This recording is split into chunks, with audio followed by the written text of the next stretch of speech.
एक काम 40 मुले 48 दिवसात करतात तर 3 मुले 2 पुरुष एवढे काम करत असतील तर 50 पुरुष तेच काम किती दिवसात करेल?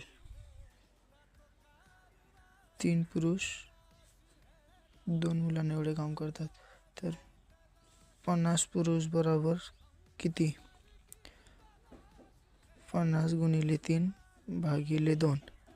एक बे बे दोन्ही 4 एक बे 5 10 25. 25 गुणिले 3 25 त्रिक 75 मुले.